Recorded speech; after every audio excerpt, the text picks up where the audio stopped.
Му велам добро утро и добре дојде на еден од нашите најпознати актери не само во Македонија, туку и во регионот и најнаградувани во исто време Никола Ристановски. Господин Ристановски, добро утро, добре дојдовте во студиото на Талма. Добро утро и вам и фала на поканата. Како сте, Ристановски? Одлично, секогаш.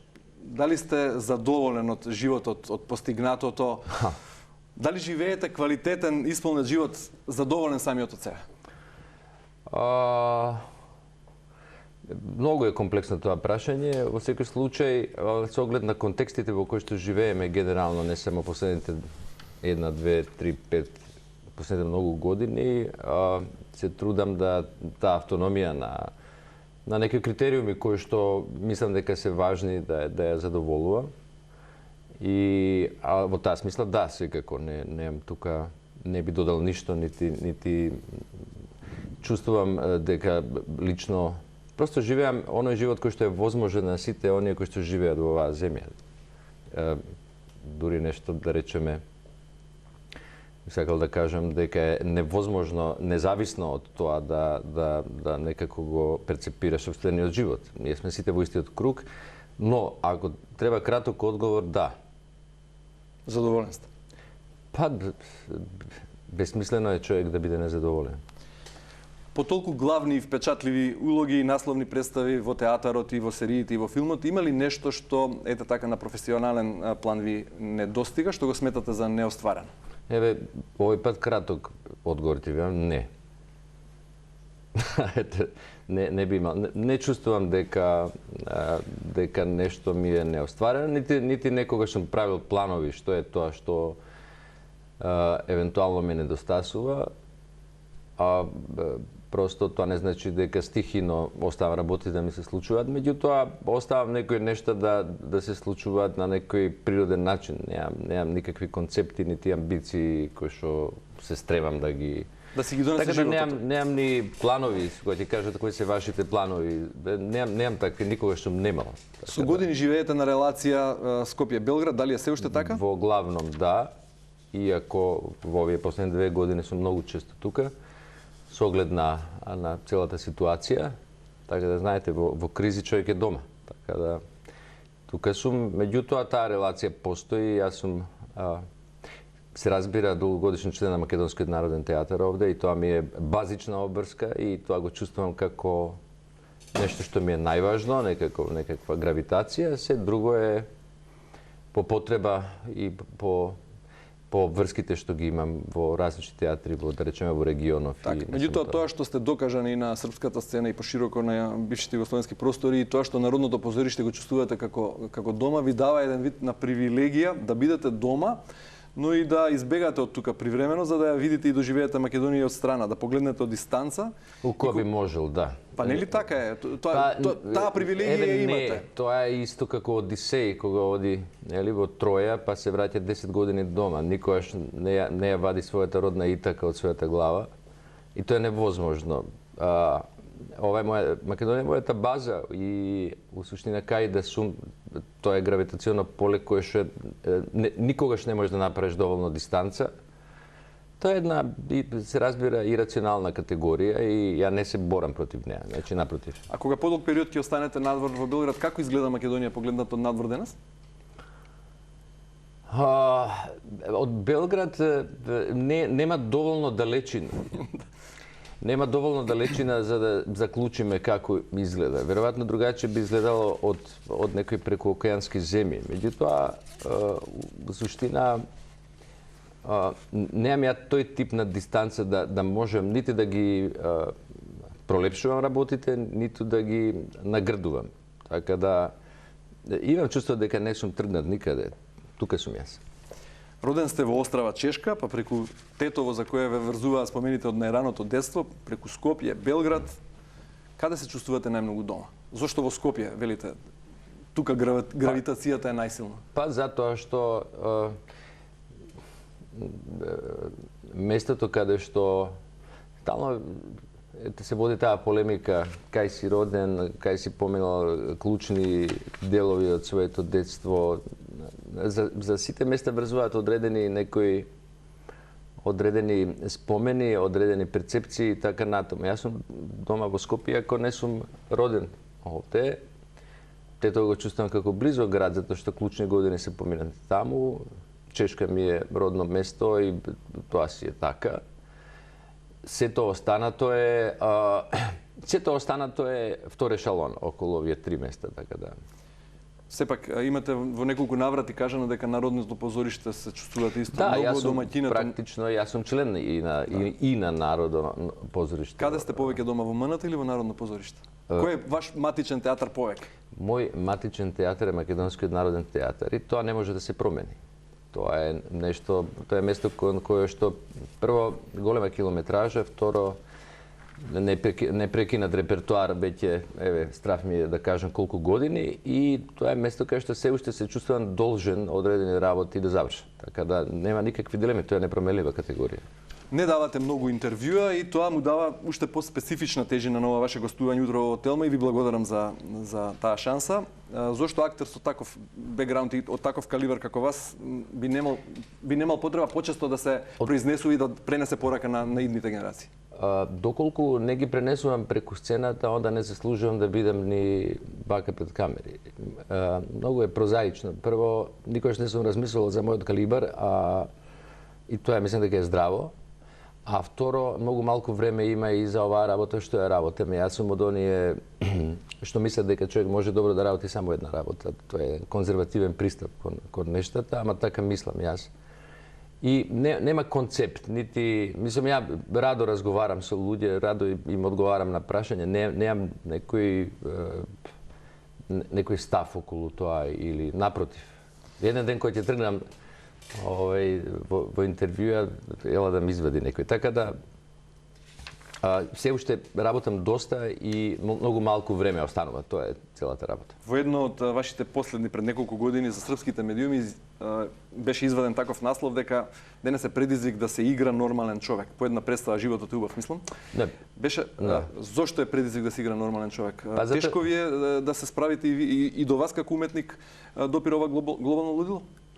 Па не, тоа е едно технолошко прашање, се разбира, во врска со мојата професија. Тоа е навистина најтешко да донесеш некој што е нормален, е секако во наводници, затоа што околу тоа може да полемизираме што све е нормално или ненормално. Тешко е да се биде нормален човек денеска, а камоли да се игра на сцена. А ја мислам дека тоа треба да се негува во тој дефицит на нормалност, да речеме театарот и раскажувањето приказни, неговата шанса е веројатно да не потсети на она што некојаш беше нормално, кога имаше некаков ред, хиерархија, па дури и лоши правила и така натаму. Така да тоа има од многу аспекти, мислев, на таа нормалност. Така и дури медиумите ве цитираа дека во неформален разговор пред или по интервјуто сте рекле дека кој денес ќе остане нормален, заслужува Нобелова награда во таа некоја преносна. Да, се сеќам дека, па да, сум го кажал тоа. Навистина е тешко да се биде, се е тешко, се разбира, тешко е да се биде доследен, консеквентен, да се биде професионален, да се биде независен, да се биде слободен, да се биде, тоа подразбирам под нормалност. Тешко е да се заштитите од непримерните напади, односно количества на дневна политика со кои сме бомбардирани? Како и секој друг. Ја воопшто не се иземам од тоа што го чувствува секој еден просечен граѓанин на секој еден македонец најпосле, просто не ме боли ништо помалку, ниту не ме прави бесен ништо помалку од секој од тие нормални луѓе кои што евентуално се обидуваат достоинствено да живеат, така да не би се издвоил по тој повод. Да. Како актер кој остварил многу, а почнал со Злосторство и казна, односно Злосторство и казна, ликот на Расколников го открива вашиот талент, можеби за глума, и ве насочува во животот. Како денеска го доживувате ова расчистување со руската култура во многу земји што се случува? Се разбира, мојата судбина е брзана и за Достоевски, и за Булгаков, и за Гоголј, за Чехов и така натаму во мојата професионална работа. И јас мислам дека со тоа што се случува во светот, ниеден од овие великани не би се сложил, така и јас. Значи, уопште немам никакви дилеми што смее, што не смее, што е надвор од црвената линија. Значи, овие автори кои што да речеме сум имал прилика да ги играм се екстреми на едно интелектуално ниво и они го менуваат целиот свет. Они се многу пошироки од национална определа, така да сето друго е навистина нонсенс. Да, и исто така велите дека она што е дневната политика, она што е реалниот живот е сведено на лош театар, а вие сакате квалитетни представи. Па тоа е, и стално викаат, демек не му е време на театарот. Ја мислам дека баш му е време на театарот, меѓутоа тоа ствара огромни обврски они кои што го прават. Тоа значи дека он не сме да се такмичи во својата гласност, он не сме се такмичи во својата да задоволуваат потрошувачки некакви амбиции, театарот не сме.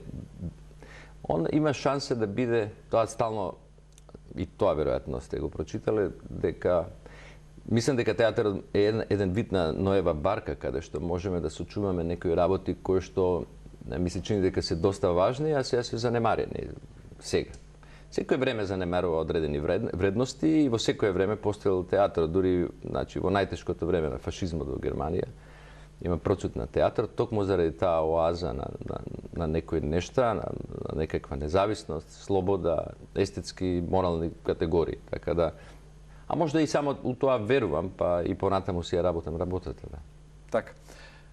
Вечерна Телма е последната епизода, впрочем во текот на целиот разговор во позадина одеа инсерти, односно делови од епизодите од серијата Единствен излез, во која вие имате навистина впечатлива улога на Виктор Колар. Јас серијата ја изгледав со задоволство и им ја препорачувам на оние кои ја пропуштиле.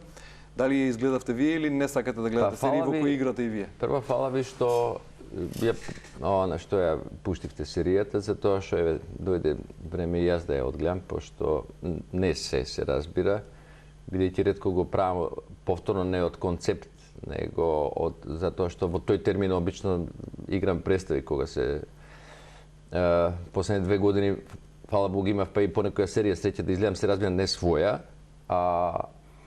затоа што претходно немав од Twin Peaks гледано серија. Така да мене ми е тоа сега, дали сакам да се гледам, па многу поише сакам у театар да играм. Затоа што таму никако не можеш да се гледаш себе си и тоа е супер. Направивте пауза поради пандемијата, нели? Сите направив како и сите, значи сите мерки ги спочитував како и сите останати граѓани, се разбира. Со тоа што сепак успеа 2-3 филма да се случат во меѓувреме, кои што успеавме некако да ги снимеме со сите мерки надвор од земјава, се разбира. Мене некако просто помислев дека ако е веќе пауза, тогаш ајде да видиме кај сме, што сме, до кај сме, што сакаме, што не ќеме, така да некако природно ми дојде, ама ако е заедно доста беше. Велите дека повеќе го сакате театарот затоа што таму е во живо и не може да се гледате, но еве која друга серија или филм во кој сте играле, сте учествувале, и го сработивте во изминатиот период, би им ја препорачале на нашите гледачи, можеби Телма ќе ја емитува наскоро? Па има неколку серии што се веќе и емитувани така натаму, кои што не стигнав да ги погледам. И меѓутоа последно време повеќе се случуваат неколку филма кои што мислам дека можеби ќе бидат важни. Се случува вториот филм на Иван Мариновиќ. Првиот беше Игла испод прага. Овој мај-јуни ќе биде снимен и вториот. Петар таму, ликот на Петар, не? Така е. Значи таму тоа е вториот филм на Иван. Така. Се случи филм со Вук Рашумовиќ, која што е српско-иранска копродукција и третира проблемот на судбината на бегалците од истокот. И за серии беше прашањево, ама ја не би препорачал ништо зашто не сум ги гледал. Скромно. Кажем како и во останатите одговори. Добро, факт е дека во Србија во изминатите години се снимаат голем број на филмови и серии во кои вие исто играте важни улоги, во многу од нив и нашиот Тони Михајловски, и тоа е одлично. Така е. Неспорно е исто како што и квалитетот на сериите кои се снимаат таму. Прашањето е зошто не снимате квалитетни серии овде во Македонија. Имаме квалитетни актери, имаме режисери. Што ни недостига? Пари, сценаристи или нешто сосема во прашање е организација или нешто друго? Па тоа е продукцијско прашање. Всушност нема никакво сомнение дека кај нас има голем потенцијал актерски, дека која би се впрегнал во таков вид на работа, дека тоа би имало своји резултати. Меѓутоа, ајде, најлошото да ти кажем, пазарната логика на целата таа работа е многу, као и за доста други работи, е многу мала кај нас. За тоа би требало да има поддршка, предпоставувам. Многу е тешко независна продукција да најде пазарна логика у снимање на таква една серија, која што подразбира сепак некакви средства. Тоа би морало да биде концепт, да речеме, на некој повисоко ниво, ама бидејќи ние имаме проблеми со концепти, јас сум доста скептик по тој повод и меѓу другото имам огромно почитување кон сите обиди за да се сними било што во смисла на серии, филмови. Еве и вие имате кај вас имавте такви обиди и така натаму. И кон тоа имам огромна почит затоа што знам колку е тешко и колку е тоа во едни многу тешки услови. Просто ми се чини дека многу работи, многу нешта ќе треба да се променат за тоа да дојде како некоја последица на тие. Торо би замолил само за уште малку по-конкретен одговор, што е тоа што е различно во Србија и овде во смисла на таа продукцијска организација и во смисла на сето ова што Еве ќе ви кажем, еве ќе кажем за филм, најпросто за да можат и сите да ме разберат. Ако вложиме во филм, не знам, пола милион, а имаме едно кино, пазарната логика на тоа производство е просто нелогична. Ние немаме каде да си ги прикажеме филмовите. Ние имаме 1,5 кино во цела држава. Србија има инфраструктура, да речеме, еве 2 ако имаме. Србија има инфраструктура која во кино може да си ги поврати инвестираните пари во филм. Тоа така стојат работите. Се почнува и завршува со пазарот. Немаме пазар. Мора да има некоја логика. Не може некој да прави некоја работа, а да има постојана загуба од тоа. Мислам, тоа е порака и до сите останати сегменти во државата. Земав пример за филм. Исто тоа е и со серијата. Значи, мора тоа некаде да се прикажува. Ако имам јас производ и ќе го донесам овде како готова серија, тоа емитување исто така треба да се плати. Постои рекламен простор и така натаму. Просто економската логика е скоро никаква. Како може да се дојде до економска логика да имаме своја макар било каква продукција во таа смисла, не знам, има за тоа стручни лица од продуценти до менаџери, до телевизии кои што емитуваат програми, кои што исто логиката на телевизиите да имаат и они некоја економска логика, предпоставам, мора да имаат. Така да, за жал, скапа играчка е тоа снимањето и филмови и серии, и тоа многу зависи од економски аспект. Што од денешна перспектива по се што минавте и постигнавте би му порачале на Ристановски од пред, например, 10 години? Кои грешки да не ги направи? Не сум размислил на тоа. Еве ќе помисли се 7-10 секунди. Што би му порачал? Ништо. Не би менувал. Или кога би можеле да го вратиме времето назад? Нема. Просто многу често велат дека човек сам не си одредува судбината, меѓутоа он само треба да биде спремен да ја дочека. И ми се чини да на некој начин точно тоа и го прави во изборот на работата, во изборот на интензитетот, се разбира некаде постојат и X фактори кои што скрос не зависат од тебе, меѓутоа не би менувал ништо, нити во пристапот, нити мислам дека работам се уште мислам дека работам една важна работа, важна професија. Секој е добро да се својата професија да мисли дека е важна и тоа е добро. Се уште не мислам дека е безсмислено и се уште наоѓам задоволство во тоа, така да Тие три критериуми, ако си ги задоволувам, немам што да си поставам прашање. Велите и дека не се плашите од старењето, дека едва и чекавте да наполните 50 години, тоа беше пред неколку години. Дека човекот како станува зрел, само ако здравието го служи, станува и се побогат и со поголем натрешен мир, пореализиран. Така веројатно сум кажал.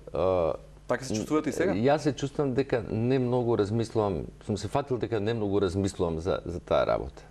И секогаш во секој момент некако се чувствам добро наследена суштина во годините во кои што сум. Се разбира, на нив гледам само како низ призма на тоа какви улоги може да играм. Другото некако не ми врши работа да размислам уште колку имам. Така да знаете, кога многу пати поминувате разни животи у оваа професија, некако станувате, сте направили многу генерални проби и на старост и на она по-лошот. Така да имам искуство со тоа и воопште не правам проекции, нити имам некакви анализи на состојбата. Па не, просто годините ме интересираат само низ призма на тоа што улоги можам да играм во моментов. Само тоа ме интересира. Факат е дека сум сакал од многу мал, дека мечтаев да имам многу години и голема километража и голема килажа и да бидам без коса и да бидам, мислам, ја не сум со многу, али генерално и да бидам и така у суштина да одиграм улоги кои што сега не можам. Значи мислам дека многу инфантилно гледам на целава работа, ама тоа е тоа, можда е тоа добро за нешто. Да, го спомнавме од Расколников во предстудентските денови, потоа до Андреја Буре Барут представат една од најиграните представи, таа исто која ве прослави на домашната сцена како млад актер. Па господа Глембаеви, го спомнавме Виктор Колар во единствен излез, ќе пропуштам, не можеме да ги наброиме сите, го спомнавме Петар, имате бројни улоги. Да. Во која бевте најмногу свој? Во која имавте најмалку потреба да глумите? Која најмногу ви легна? Тешко е да се каже. Јас секој сум сакал да бегам од самиот себе си, зашто сметам да сум доста доседен човек, така да сум се трудел во улогите да бегам од она што сум по сензибилитет, меѓутоа не може човек да побегне од некои нешта, не може да побегне. Има клучни, има важни улоги кои што се случуваат, кои што на некој начин тоа што ти го чувствуваш дека е важно, го гледаат и другите. Тоа точно Злочин беше една од важните представи. Исто како што Леоне во Глембаеви беше и овде и во Белград важна беше Дервиш. Важни беа уште некои представи како што е Диво Месо, како што е Дон Жуан, како што е животот на Молиер, која што се уште се игра. Животот е прекрасен, која што се уште се игра во македонскиот народ. Тоа се некои важни кај што човек чувствува дека го одживува лично она што го чувствува и дека го репрезира по многу пати и многу години. Од се ова што го чув, добивам впечаток дека успевате да го најдете внатрешниот мир и задоволство на сцената на која ги играте сите овие разни улоги што ги наброивме. И прашањето е тука дали тоа ви успева да го остварите и во реалниот живот, на онаа друга сцена на животот на која доминира за жал шунт, дрскост, безобразлук, нечовештво во зголемени дози. Како се справувате со тоа? На некој начин мене ми се чини дека најдов добра скривница у тоа што го работам. Ако подобро размислиме, и интензитетот кој што си го приуштив изминатите веќе доста години, ми се чини дека тоа е фино едно бегство од некои нешта, значи нема нешто ни што не сме поминале на овие простори. Навистина се прашувам што е следно. Може би никогаш не било подобро, а меѓутоа ние ги имаме овие животи, немаме резервни. И ако погледнеме наназад, многу нешта не допираат, со многу нешта не сме задоволни. Се трудам сето тоа да го имплементирам во своите ставови, во своите чувства и во раскажувањето на приказни таму каде што го работам, тоа во театар, не? Кај што ќе доаѓаат луѓето и ќе создаваме некој не паралелен свет, него ќе се потсетиме на она што можеби сме, бевме, изгубивме, што може да добиеме и за трошка надеж на некој. Низ таа работа го правам тоа која веќе збориме за зошто почесто не. Има многу луѓе кои што зборат многу. И уште се моја фала. Така да супер ја ова што си го работам. нема период во последните 25 години кога не сум имал представен репертоар, така да ја сум задоволен што сум таму и што го раскажувам она што сите не боли. Македонската публика во МНТ може да ве види во некоја представа? Се разбира. Готвува нешто ново што играте таму? Се разбира, значи секогаш, освен еден сега краток период кој што ни се случи, никогаш не ми се случило да немам 3 до 4, 5, 6 представи на репертоар во Македонскиот народен театар. Некои од нив се играат долги години, као што е животот на Молиер, веќе животот е прекрасен или Што тоа има на априлскиот репертоар? На априлскиот репертоар има животот на Молиер, ми се чини, или е пребацен за почеток на мај. Животот на е прекрасен, исто една прекрасна представа, ќе биде многу брзо обновена, она има поголем ансамбл и ќе треба повеќе време да се врати после оваа голема пауза на рестрикции, на Имав големи представи генерално во Македонскиот народен театар и затоа овие 2 години не може да се играат бидејќи играа по 30 луѓе на сцена и се беше возможно да се играат само помали представи. Но полека се враќате. Да. Господин Ристановски, ви благодарам многу за гостувањето, ви посакувам многу успех и многу улоги добро одиграни и во филм и на серии и на театарот. Фала ви.